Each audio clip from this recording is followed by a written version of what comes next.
दिल्ली के ऊर्जा मंत्री सत्येंद्र जैन ने कहा कि कोयले की सप्लाई नहीं हुई तो दिल्ली में 2 दिन बाद ब्लैकआउट हो जाएगा। Delhi joins a long queue of states including Tamil Nadu and Odisha that have raised concerns over long power cuts due to the shortage of coal. European countries are certainly not alone in their struggles with energy supply. India is facing a crunch in coal. कोयला संकट पर बात करने के लिए हमारे साथ हैं कोयला मंत्री प्रहलाद जोशी।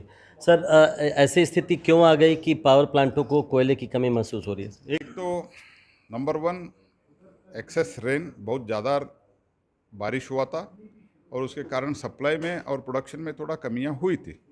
बहुत ज़बरदस्त अनप्रेसिडेंटेड रेन हुआ था। This is one problem.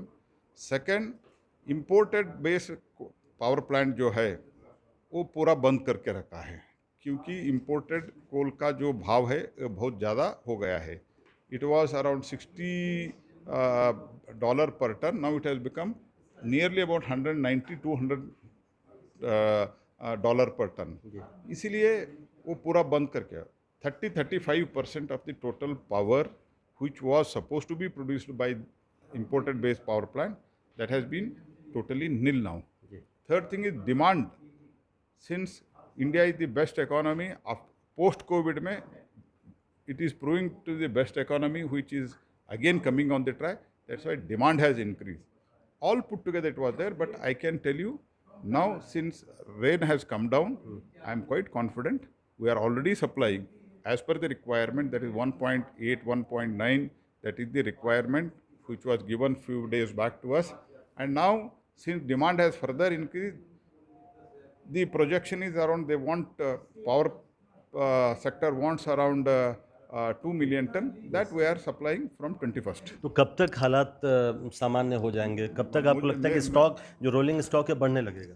As it is, जो इसको रिप्लेसमेंट जो हो रहा है वो कंटिन्यूसली होता ही रहेगा और आगे इसका स्टॉक 15-20 दिन में ऐसे बढ़ते जाएगा ग्रेजुअली।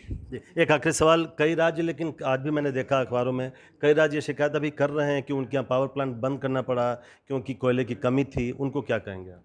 नहीं, कई राज्यों में कैप्टिव प्लांट्स भी है, उनको दिया गया है, वो भी उपयोग नहीं किया है, जो आरोप लगा रहे ये भी एक है। दूसरी बात, हम जनवरी, फरवरी, मार्च, अप्रैल, मई, जून तक, जुलाई तक हम रिक्वेस्ट करते रहे, कोयला हमारे पास है, जब ज़्यादा बारिश होगा हम सप्लाई कर नहीं पाते हैं, कृपया थोड़ा स्टॉक बढ़ाइए। उन्हें नहीं लिया हमने, it is on record, we have requested them to purchase the coal and build the stock, and even though it was on credit, they have not paid us, but in spite of that, Coal India has supplied and we will continue to do it also. I don't want to do any blame game, but this has happened. This is also, I want to put it on record.